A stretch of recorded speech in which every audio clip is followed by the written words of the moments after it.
நம்ம 6th ஸ்டாண்டர்ட்ல moving of நம்பர்ஸ்ல யூசிங் பிராக்கெட்ஸ் அப்படின்றத வந்து பார்க்க போறோம். சரிங்களா? இப்போ வந்து கண்டிப்பா நம்ம வந்து சம்ஸ் எல்லாம் போடும்போது பாத்தீங்கன்னா கண்டிப்பா வந்து பிராக்கெட் வந்து ரொம்ப முக்கியமா இருக்கும். சில சம்ஸ்க்கு வந்து இம்பார்ட்டன்ட்டா இருக்கும். பாருங்க, write the expression for each of the following using bracket. இது வந்து ஒரு 1 மார்க் क्वेश्चंसல கேட்பாங்க. சரியா? இப்போ வந்து the difference of 9 and 4 multiplied by 6 என்ன சொல்லிருக்காங்க அப்படின்னா 9யும் 4யும் மைனஸ் பண்ணிட்டு வர ஆன்சரை வந்து 6 கூட நம்ம வந்து என்ன செய்யணும், மல்டிப்ளை பண்ணணும். இது வந்து எப்படி வந்து நம்ம வந்து பிராக்கெட்ல எழுதலாம்ன்றத பார்க்க போறோம். ஃபர்ஸ்ட் 9 and 4 டிஃபரன்ஸ் அப்படினா வந்து மைனஸ். சரிங்களா? 9 கூட வந்து எதை டிஃபரன்ட் பண்ண சொல்லிருக்காங்க 4. சோ 9 minus 4 ஒரு பிராக்கெட் போட்டுறோம். சரிங்களா? புரிஞ்சுது இது. சோ மல்டிபிள்ட் பை கொடுத்திருக்காங்க. என்ன அப்படினா இந்த ரெண்டு நம்பரையும் மைனஸ் பண்ணிட்டு வர ஆன்சர் கூட என்ன செய்யணுமா 6 ஆ மல்டிப்ளை பண்ணனும். So into 6. புரிஞ்சுதா? அவ்வளவுதான். ஓகேவா?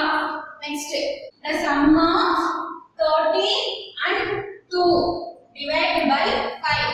சம்னா அடிஷன். 30யும் 2யும் ஆட் பண்ணிட்டு 5 ஆல வந்து டிவைட் பண்ணனும். சோ எப்படி எழுதலாம் அப்படினா 30 plus 2 இது வந்து முடிஞ்சது. So bracket divide by 5. So 5 ஆல என்ன செய்யணும், டிவைட் பண்ணனும். அவ்வளவுதான் பா. நெக்ஸ்ட் ஒரு சின்ன சம் என்ன அப்படினா 7 plus 8 bracket into 3. ஓகேவா? இது வந்து நம்ம ஃபுல்லா சம்ஸா போட போறோம். இது வந்து ஒரு சாப்டராவே நம்ம படிக்க போறோம். நெக்ஸ்ட் பாருங்க, சிச்சுவேஷன் 7 plus 8 bracket into 3. இதுக்கு வந்து நம்ம வந்து எப்படி வந்து bracket யூஸ் பண்ணி எழுதலாம்ன்றத பார்க்கலாம். சரிங்களா?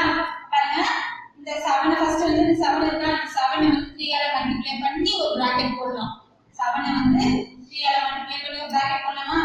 7 into 3 ஒரு bracket. ஓகேவா? நெக்ஸ்ட் 7 க்கு அப்புறம் என்ன இருக்கு, பிளஸ் இருக்கு. சோ பிளஸ் சிம்பல் போட்டுட்டேன். நெக்ஸ்ட் இந்த 8 வந்து 3 ஆல வந்து மல்டிப்ளை பண்ணி எழுதலாம். 8 into 3 வந்து எழுதி ஒரு பிராக்கெட் போடலாம். சரியா? இந்த மாதிரி ஒரு சிச்சுவேஷனை வந்து நம்ம வந்து கிரியேட் பண்ணலாம். இதுக்கு அப்புறம் சம்ஸ் நம்ம போடலாம். இது வந்து தனியாவே இருக்கு.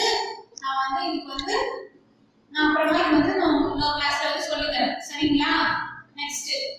நெக்ஸ்ட் சம் பாருங்க, 17 minus 15 into 4. ஓகேவா? இது வந்து என்ன செய்யலாம், ஃபர்ஸ்ட் 17 வந்து 4 ஆல மல்டிப்ளை பண்ணி எழுதலாமா? 17 into 4 bracket போடணும் கண்டிப்பா. ஏன்னா ஆன்சர் வந்து எழுதும்போது தப்பாயிடும்.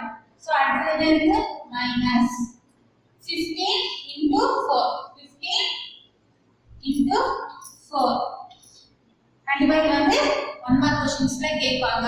அவ்வளவுதான். இந்த வீடியோ உங்களுக்கு பிடிச்சிருந்ததுன்னா ஷேர் பண்ணுங்க, லைக் பண்ணுங்க, கமெண்ட் பண்ணுங்க. Okay, by.